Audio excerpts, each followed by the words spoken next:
Terima kasih untuk tim pujian penyembahan yang sudah membawa kita di dalam puji-pujian sembah pada pagi hari ini.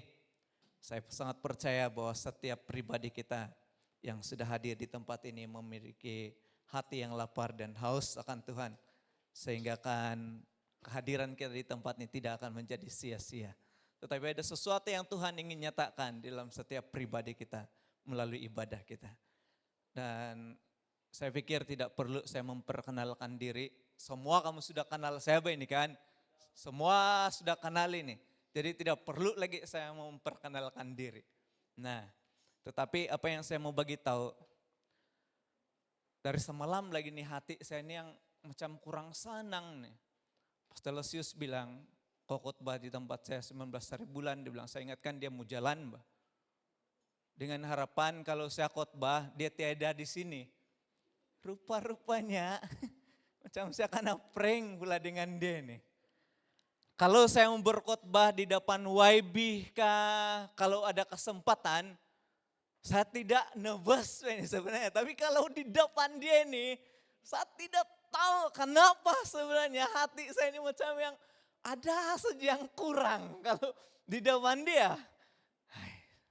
Tapi bukan itu yang saya mau bawa kita mau belajar. Saya mau bawa kita untuk, ada satu kisah yang saya mau bawa kita belajar bersama pada pagi hari ini. Ada satu cerita, kisah tentang seorang pribadi.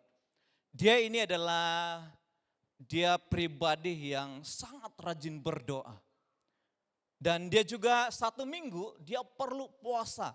Dia konsisten puasa 2 kali satu minggu. Dia juga orang yang sangat aktif di dalam gereja. Kalau jam 10 pagi ibadah, jam 9:30 dia sudah ada di dalam gereja. Dan bukan saja dia ambil dia punya sikap seperti itu. Dia dipercayakan untuk melayani di dalam gereja dan dia lakukan itu dengan sepenuh hati dia. Tetapi berjalannya waktu lemah kelemahan, dia mulai melihat orang lain yang datang di dalam gereja, dalam ibadah. Dan dia mulai membandingkan hidup dia dengan orang lain. Dia berkata di dalam diri dia begini, saya melihat saya lebih rohani daripada mereka. Dan dia berkata begini, saya melihat bahwa saya lebih dekat dengan Tuhan berbanding mereka yang lain. Dia coba membandingkan diri dia dengan orang lain, jemaat-jemaat yang lain. Memandangkan kalau dia yang awal datang di gereja, ada yang lambat datang kan, dia coba bilang, inilah orang-orang yang tidak ada disiplin di dalam ibadah. Saya senantiasa yang paling awal. Dan orang-orang yang lambat datang di ibadah itu, mereka lah orang-orang yang sebenarnya datang gereja bukan tujuan untuk beribadah, tetapi hanya sekadar melakukan suatu budaya sebagai orang percaya. Dia mulai bandingkan diri dia tanpa sadar bahwa pelayanan dan hidupnya apa yang dilakukan dulu itu dengan penuh kasih pada akhirnya kini dilakukan untuk meninggikan diri. Dan itulah permulaan namanya kesombongan rohani. Mungkin sudah lama kita jadi orang percaya. Kita mulai membandingkan hidup kita dengan orang lain. Ada orang yang lama tidak pergi gereja. Kita mulai bilang, oi dia lama tidak pergi gereja. Mesti ada dosa yang dia buat itu. Takut nanti dia karena cakap di gereja dia bilang. Sesuai dengan firman Tuhan yang saya mau bawa kita belajar bersama-sama pada pagi hari ini. Macam mana ini? Oke. Oke, ini dia. Saya membawa kita untuk belajar satu petikan firman Tuhan, satu teks firman Tuhan yang terdapat di dalam Lukas 18 ayat yang ke-9 hingga ayat yang ke-14. Panjang dia punya pembacaannya, tapi jangan risau. Pindik kita punya khotbah pagi ini. Saya harap kamu punya fokus yang jelas untuk mendengar apa yang saya mau sampaikan kepada kita. Harap Kamu jangan dulu tengok Facebook apa-apa lain. Kita fokus dulu untuk belajar firman Tuhan, amin. Kamu coba silik-silik di sebelah kamu, apakah Alkitab yang dia buka ataupun Facebook. Kalau Facebook dia buka, kasih siku-siku dia, mari fokus dulu bilang. Berapa menit saja nih. Nah, Lukas 18 ayat yang ke-9 hingga 14, dia katakan begini. Dan kepada beberapa orang yang menganggap dirinya benar dan memandang rendah semua orang lain, Yesus mengatakan perumpamaan ini. Ada dua orang pergi ke bait Allah untuk berdoa. Yang seorang adalah Farisi dan yang lain pemungut cukai. Orang Farisi itu berdiri dan berdoa dalam hatinya begini.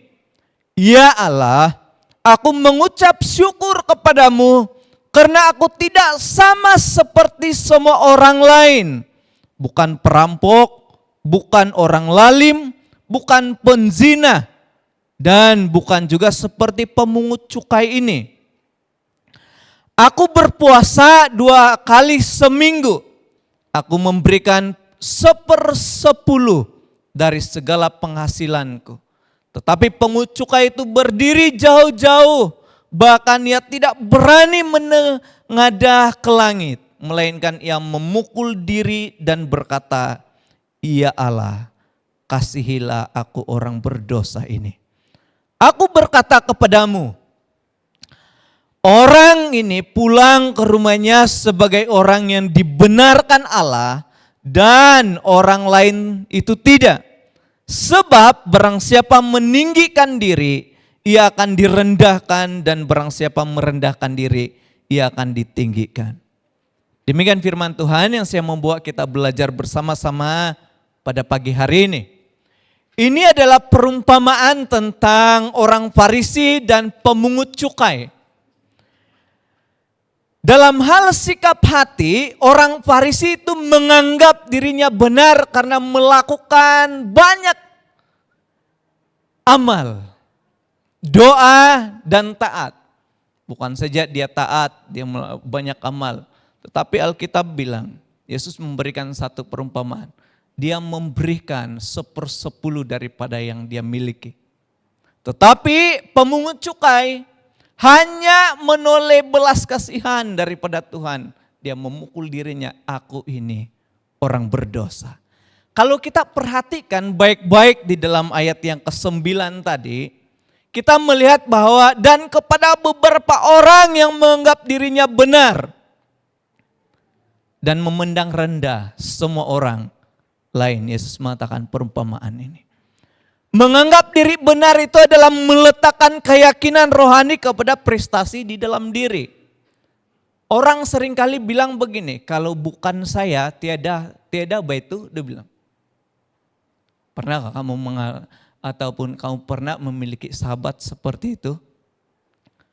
Kalau bukan saya itu tidak jadi, dia bilang. Jangan-jangan, tapi tidak bahwa orang Farisi di sini nih kan. Tiada ada kayak mengaku, pastor saya orang Farisi ini, dia bilang tiada. Tetapi mungkin roh orang Farisi itu ada. Mungkin, belum tentu ya kan. Belum tentu lagi ada kateda, tetapi mungkin. Dan memandang rendah semua orang itu, menganggap diri orang lain tidak bernilai ataupun tidak layak. Kadang kala sahabat pun jadi begitu itu. Itu yang paling bahaya. Jadi melalui ayat firman Tuhan ini saya membawa kita untuk belajar. Satu tema firman Tuhan yang cukup sederhana bagi kita, yaitu kesombongan rohani. Sebenarnya pada waktu saya mempersiapkan khotbah ini, banyak tema yang saya buat. Malah ada 2 khotbah yang saya sudah persiapkan. Tetapi tukar Tuhan, apa yang sebenarnya saya mau sampaikan untuk pelayanan di Sabi Serdang, Glo Serdang ini. Dan akhirnya saya mau sampaikan ini. Kenapa? Saya percaya bahwa jemaat Sabi Glo Serdang ini bukan lagi bubur yang diberikan makanan, tetapi sudah dapat makan makanan keras. Nah, kesombongan rohani, kenapa kita perlu belajar tentang kesombongan rohani ini? Karena kesombongan rohani merosakkan hubungan kita dengan Tuhan. Ketika kita mulai sombong rohani kita menganggap orang lain tidak penting, orang lain berdosa, orang lain lebih rendah daripada kita, iman mereka. Kita mulai menghakimi orang lain ini dengan sudut pandang kita sendiri. Ini masalah dia. Kenapa kita belajar tentang hal ini? Kesombongan rohani membuat kita buta dengan hidup kita di hadapan Tuhan. Tuhan menghendaki supaya kita hidup sesuai dengan kehendak Dia, tetapi karena kesombongan yang ada dalam hati kita tidak lagi dapat melihat karya Tuhan. Keinginan hati Tuhan di dalam hidup kita. Yang kita lihat adalah kesalahan-kesalahan orang lain. Itu yang seringkali terjadi. Kadang itu ada beberapa ciri orang percaya yang sombong rohani. Khotbah hari ini coba mengoreksi ataupun kita coba evaluasi diri. Apakah saya ini sombong rohani atau tidak? Itu yang perlu kita pertanyakan di dalam diri kita. Saya ini sombong rohani atau tidak? Karena orang ini tidak mengaku dia sombong. Tiada orang yang bilang, "Oi, kamu tahukah saya ini sombong rohani." Tidak ada orang yang mengaku dia sombong atau tidak. Karena kesombongan itu seringkali ditutupi dengan hidup kita sendiri. Kita tidak sadar yang kita ini orang sombong atau tidak. Tetapi di dalam ayat ini ada ciri-ciri orang percaya yang sombong rohani. Apa dia? Yang pertama yang kita belajar, dia merasa lebih benar daripada orang lain. Di dalam ayat yang ke-11 dia katakan begini. Orang Farisi itu berdiri dan berdoa dalam hatinya begini. Ya Allah, aku mengucap syukur kepadamu karena aku tidak sama seperti orang lain. Dia sedang membandingkan hidup dia dengan orang lain. Kalau kita lihat di dalam konteks sosial dan agama pada waktu itu, orang Farisi ini adalah pribadi yang dihormati oleh masyarakat Yahudi pada waktu itu. Karena mereka melihat dalam hal ketaatan, mereka dalam hal keagamaan. Mereka ini adalah orang-orang yang mengerti tentang kebenaran. Mereka hidup dengan hukum Taurat. Mereka betul-betul taat. Manakala orang pemungut cukai dianggap orang berdosa. Karena mereka ini bekerja bagi pemerintah Romawi dan sering menipu rakyat. Dan pada waktu itu, Yesus sedang memberikan sebuah perumpamaan bahwa yang dibenarkan oleh Allah adalah hati yang mau bersekutu dengan Tuhan. Kita dapat lihat bagaimana sikap orang Farisi dan pemungut cukai yang diberikan gambaran melalui perumpamaan di dalam ayat ini. Orang Farisi itu dalam sudut anggapan masyarakat pada waktu itu, mereka ini layak di hadapan Tuhan. Manakala pemungut cukai itu adalah pribadi-pribadi yang terkutuk dan tidak layak bagi Tuhan. Tetapi itu dipatahkan dengan perumpamaan pengajaran yang Yesus sampaikan kepada mereka pada waktu itu. Kebenaran sejati bukan datang dari perbuatan baik, tetapi dari sikap hati yang benar dan berserah penuh kepada Tuhan. Tujuan Yesus menyampaikan perumpamaan ini untuk mematahkan kesombongan rohani orang Farisi. Ini yang saya bilang, saya percaya tidak ada orang yang mengaku orang Farisi. Tapi mari kita koreksi, kita bukan orang Farisi, tetapi mungkin kita punya sikap seperti orang Farisi yang suka menghakimi orang lain. merasa lebih rohani karena mereka ini adalah orang yang menghafal atau mengetahui tentang hukum Taurat. Mereka ini tidak hidup dengan orang-orang berdosa, tidak bersama-sama dengan orang-orang pemungut cukai yang dipinggirkan oleh masyarakat, yang tidak disenangi oleh masyarakat pada waktu itu. Mereka rajin beribadah di bait suci, di bait Allah. Dan tidak semestinya orang yang rajin itu memang sikap orang Farisi lah. Tidak, bukan juga yang rajin ibadah itu terus kita anggap, oh ini yang rajin ibadah ini orang-orang Farisi ini. Bukan sebenarnya, tetapi sikap hati mereka kepada Tuhan. Tidak salah untuk aktif di dalam ibadah, tetapi pastikan hatimu benar-benar untuk Tuhan. Tujuanmu untuk datang dalam ibadah bukan untuk melihat, oh siapa lagi yang nyari pakai selipar, saya pergi ibadah ini ya. Tujuan dia mau lihat pribadi orang saja, pergi siapa lagi yang begini. Saya nampak baju dia itu juga yang minggu lalu pun itu. Tujuan kita pergi ibadah bukan untuk menilai orang lain. Tujuan kita pergi ibadah itu adalah kita mengalami persekutuan dengan Tuhan, dengan sesama kita sebagai orang percaya.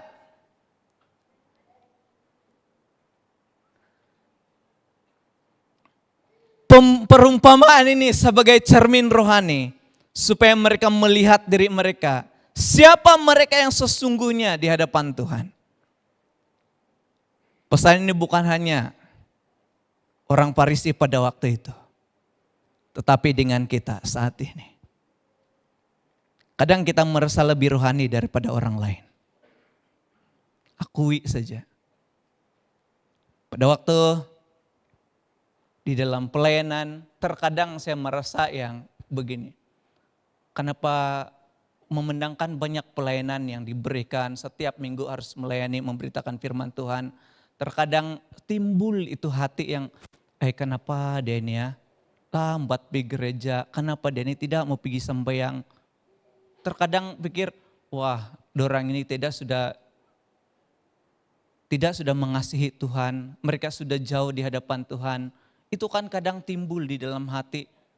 Kenapa dia ini rajin pergi gereja, tapi bila keluar di gereja macam-macam pula cara hidup dia. Saya pinjam kalimat, ada satu orang di Papua, dia bilang begini, datang gereja membawa Alkitab, balik keluar dari gereja memperkatakan keburukan orang. Iblis apakah ini? Dia bilang. Kau datang di gereja bawa Alkitab, dengar firman Tuhan, tetapi bila keluar dari gereja terus timbul dalam hati, macam tidak ngamuk kok khotbah si pastor tuh nyari, dia bilang. Ada kayak yang begitu di sini, harap tidaklah, macam tidak ngam, dia punya poin, dia bilang. Ataupun ada yang merasa, kenapa itu tiap minggu untuk saya saja si pastor kasih khotbah. Ada juga yang begitu kan. Minggu depan saya tidak mau pergi gereja lah, dia bilang. Macam si pastor tahu-tahu, mungkin ada spy nih di gereja ini, kasih tahu tentang keadaan saya, dia bilang. Banyak sudah pikiran-pikiran yang tidak benar. Kita cepat menilai orang lain, tapi lambat mengakui dosa sendiri. Itu sebenarnya yang Tuhan mau sampaikan. Ibadah sebagai bukti kerohanian, bukan hubungan kasih dengan Tuhan. Kita datang ibadah bukan lagi untuk mengalami kasih Tuhan, tetapi hanya sekadar itu suatu budaya ataupun satu yang penting ada kehadiran. Dengar baik-baik. Kalau itu dan ketika kita melihat orang lain seperti itu, mari kita miliki hati yang benar. Itu sebabnya semakin kita merasa benar daripada orang lain, itu berarti kita semakin jauh dari kebenaran yang diinginkan oleh Tuhan. Semakin kita merasa kita lah yang paling benar, kita lah yang paling layak. Sebenarnya kita sedang jauh dari apa yang Tuhan inginkan dalam hidup kita.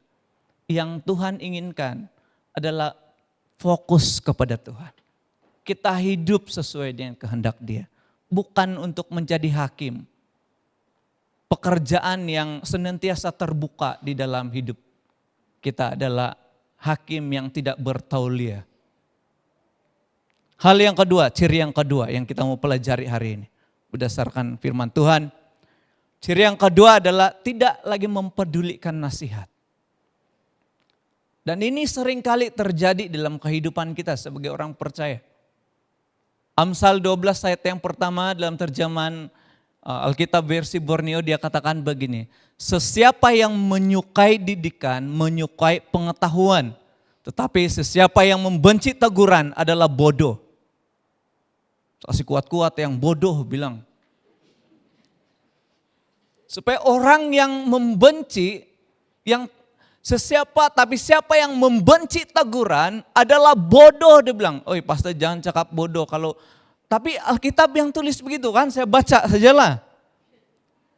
Orang yang menolak nasihat rohani sebenarnya menolak proses Tuhan membentuknya menjadi dewasa rohani dalam iman. Seringkali kalau anak kecil menegur kita tidak mau dengar itu, kok anak lagi, saya lebih duluan makan garam daripada kau, dia bilang. Ataupun ada nasihat, teguran. Jangan lagi begitu bro, dia bilang kan. Kau diam, kau siapa, dia bilang. Susah untuk menerima nasihat.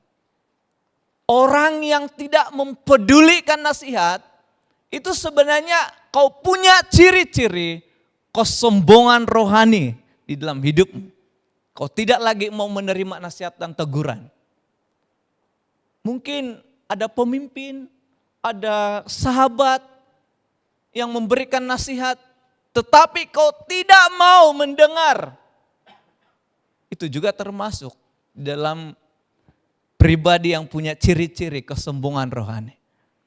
Kesombongan rohani adalah sikap hati yang merasa diri sudah cukup benar, cukup tahu dan merasa tidak perlu dikoreksi lagi. Akar semua itu ialah membenci teguran. Tidak lagi dapat menerima teguran. Ciri-ciri orang yang sombong rohani selalunya berkata begini. Saya sudah tahu bahwa firman Tuhan itu, dia bilang. Ataupun saya lebih rohani daripada orang lain. Saya ini pemimpin, kamu tidak layak untuk menegur saya, dia bilang. Saya lebih dewasa daripada kau. Tidak perlulah kau bagi tahu dengan saya. Kau tidak perlu nasihat saya. Ada orang bila dinasihati, dia hanya mampu mendengar, tetapi dia tidak punya respon yang benar. Saya tidak perlu kau tegur, dia bilang. Kalau ada teguran yang diberikan, alasan dia tidak perlulah kau tegur saya, kau uruslah diri kau sendiri, dia bilang. Ataupun tidak perlu kau nasihat saya, kalau bukan saya, tiada apa itu terjadi. Ini kan ciri-ciri orang yang sombong rohani. Susah betul menerima teguran. Dia mungkin mendengar pada waktu itu, tetapi sudah jauh ataupun besok-besok dia, pandai-pandai saja si anu bagi teguran, tengok hidup dia, keluarga dia lebih teruk dari saya, dia bilang. Jemaat yang diberkati Tuhan. Sikap seperti ini yang membuat kau tidak mengalami pertumbuhan iman. Kalau sukar, kalau kau tidak mempedulikan teguran. Alkitab bilang, tetapi siapa yang membenci teguran, kamu adalah orang yang bodoh. Karena kamu tidak mau dibentuk dengan kebenaran. Tuhan boleh pakai siapa saja untuk menegur hidupmu. Siapa pribadi yang ketika ditegur, dia tidak dapat menerima teguran. Dicatat di dalam Alkitab, itu Raja Saul. Kalau kita lihat kehidupan Raja Saul tidak taat dalam mempersembahkan korban. Saat berhadapan dengan Filistin, apa yang dia buat? Tanggung jawab pada waktu itu, Raja Saul sudah diangkat menjadi raja ketika itu. Dia punya kuasa, dia punya wibawa. Dia punya kekuasaan, dia boleh lakukan apa saja. Tetapi dia harus ingat bahwa dalam hal korban bakaran itu bukan tanggung jawab dia sebagai raja. Itu tanggung jawab Nabi Samuel. Tetapi ketika dia melihat orang-orang Filistin itu hampir dekat dengan dia, dan orang-orang dia mulai menjauh, risau dia.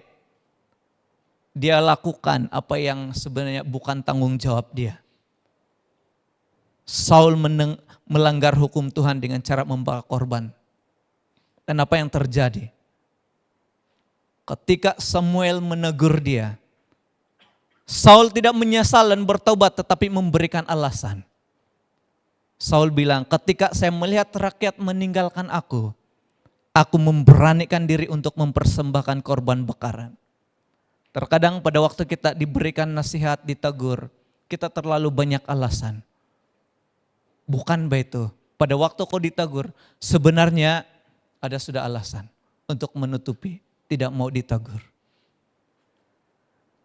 Itu sebabnya kesombongan menutup telinga terhadap kebenaran, tetapi kerendahan hati membuka jalan untuk mengalami pemulihan.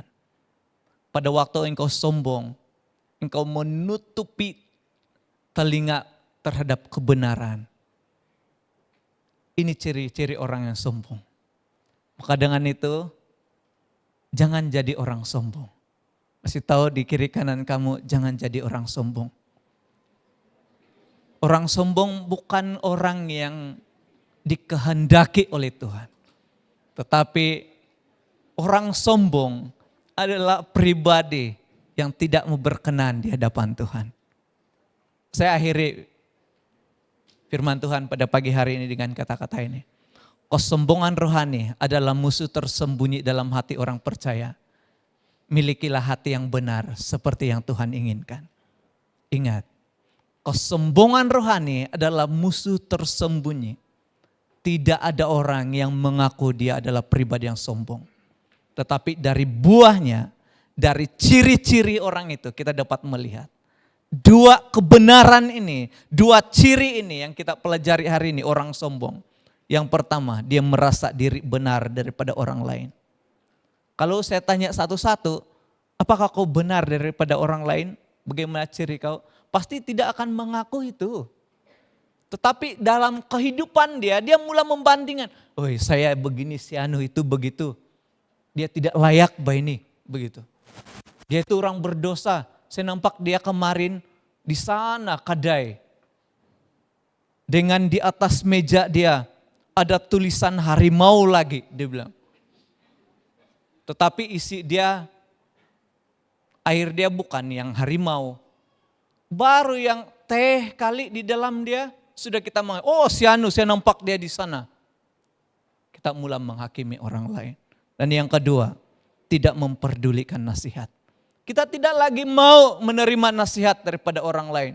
Kita tidak mau lagi menerima teguran daripada orang lain. Setiap kali kita ditegur, dinasihati ada saja alasan untuk menutupi kesalahan. Siapa pribadi kita? Mari jemaat yang diberkati Tuhan, ingat kesombongan rohani adalah musuh tersembunyi dalam hati orang percaya. Miliki hati yang benar seperti yang Tuhan inginkan. Mari saya ajak sama tim pujian, kita angkat satu pujian ini di hadapan Tuhan. Bagaimana supaya kita tidak menjadi pribadi yang sombong? Kita perlu berserah sepenuhnya hidup kita kepada Tuhan. Serahkan hidupmu sepenuhnya di hadapan Tuhan. Ketika engkau jauh di hadapan Tuhan, engkau tidak mengerti apa yang Tuhan inginkan. Dan saya boleh katakan orang yang jauh dari Tuhan adalah orang yang tidak mengenal pribadinya. Dan itu adalah celah bagi kesombongan di dalam hidupmu. Serahkan sepenuhnya hidupmu di dalam tangan Tuhan. Tubuh dan jiwa kita. Biarlah Tuhan yang pimpin.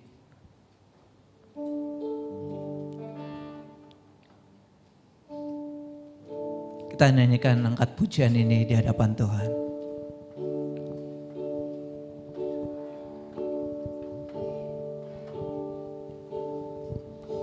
Yes, Lord.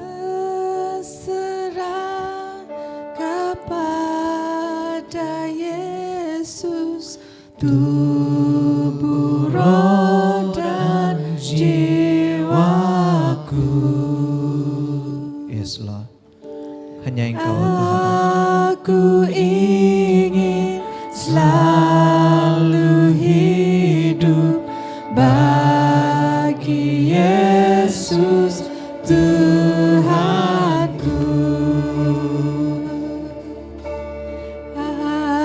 Aku berserah. Amen. Aku berserah. Serahkan hidupmu di dalam tangan Tuhan. Pada Yesus Juru Selamat, aku berserah. Mari kita berdiri bersama-sama. Kita angkat pujian ini dengan hati yang tertuju kepada Tuhan.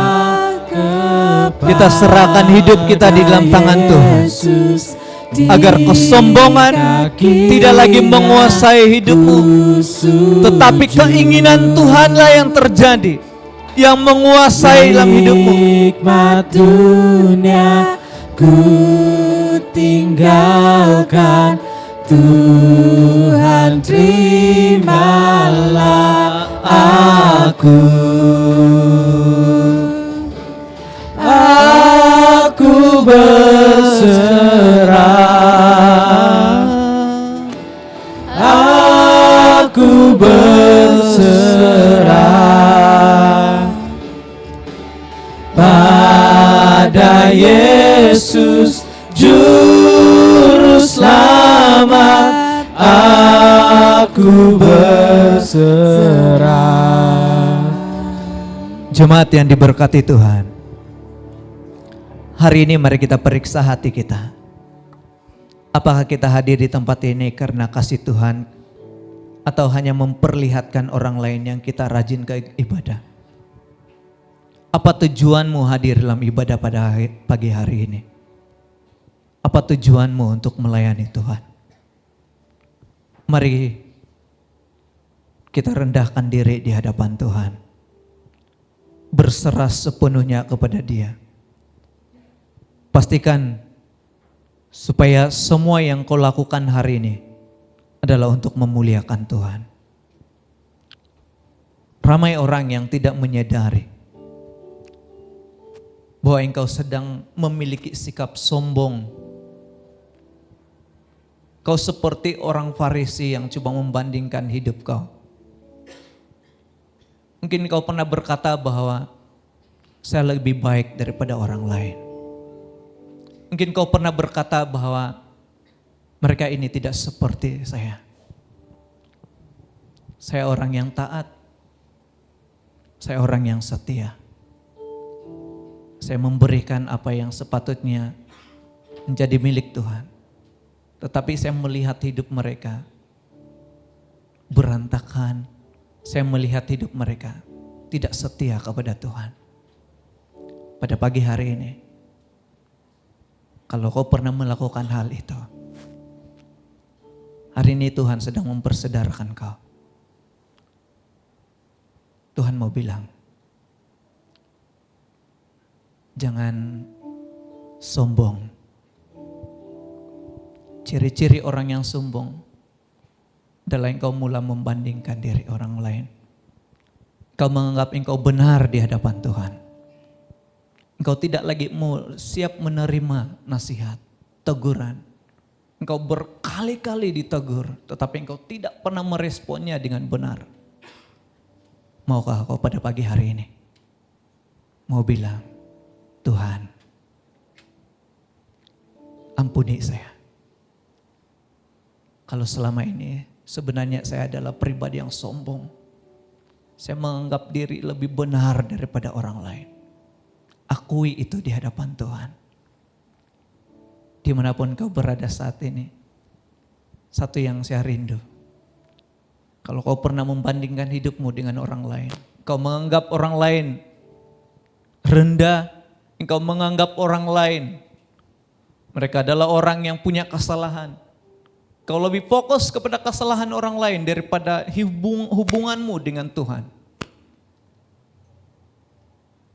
Kau hanya mau bilang, letakkan tangan di dadamu dan saya berdoa untuk kamu pada pagi hari ini. Haleluya. Terima kasih Tuhan. Tuhan, saya hanya melakukan apa yang kau inginkan. Buat setiap anak-anak Tuhan yang meletakkan tangan mereka di dadah mereka. Ada banyak tangan yang diletakkan di dadah mereka Tuhan. Mereka pernah membandingkan hidup mereka dengan orang lain. Mereka menganggap orang lain rendah. Mereka pernah menghakimi orang lain. Mereka tidak menerima teguran. Mereka tidak lagi dapat menerima nasihat. Setiap kali mereka dinasihati, ada saja alasan untuk menutupi kesalahan mereka. Dan ini mereka pada pagi hari ini Tuhan. Kejujuran yang mereka lakukan, tangan-tangan yang diletakkan di dada mereka pada pagi hari ini, saya berdoa Tuhan, di dalam nama Tuhan Yesus, Engkau akan memiliki hati yang baru. Engkau tidak lagi menjadi sombong rohani, tetapi engkau akan hidup di dalam kebenaran apa yang Tuhan inginkan. Yesus berkata, siapa yang meninggikan diri akan direndahkan. Yang Tuhan cari adalah hati yang benar-benar mau bergantung penuh kepada Tuhan. Haleluya Yesus. Bapa kami yang dalam kerajaan sorga, Tuhan, saya melihat tangan-tangan yang diletakkan di dada mereka.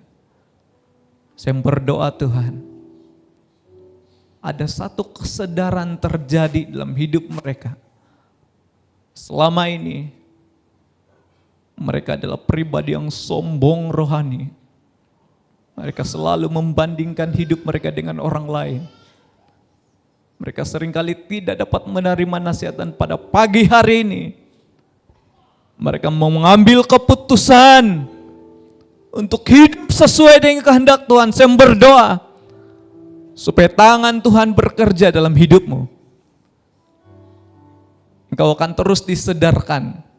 Engkau tidak lagi menjadi pribadi yang sombong, tetapi engkau memiliki kerendahan hati di hadapan Tuhan. Dan terima itu pada pagi hari ini di dalam nama Tuhan Yesus. Haleluya. Terima kasih Tuhan. Engkau sangat baik di dalam hidup kami. Engkau senantiasa mengajar kami apa yang kau inginkan, agar kami menjadi pribadi yang berkenan di hadapan. Terima kasih Bapa. Saya berdoa supaya firman Tuhan ini benar-benar jatuh di tempat tanah yang subur di dalam hati mereka, menjadi berkat, berbuah, dan membuatkan mereka semakin kuat, hidup sesuai dengan rencana Tuhan dalam hidup mereka. Hidup mereka sesuai dengan gambaran Kristus dalam hidup mereka. Terima kasih Bapa. Saya lepaskan berkat ini buat semua jemaat Tuhan. Hanya di dalam nama Tuhan Yesus kami sudah berdoa.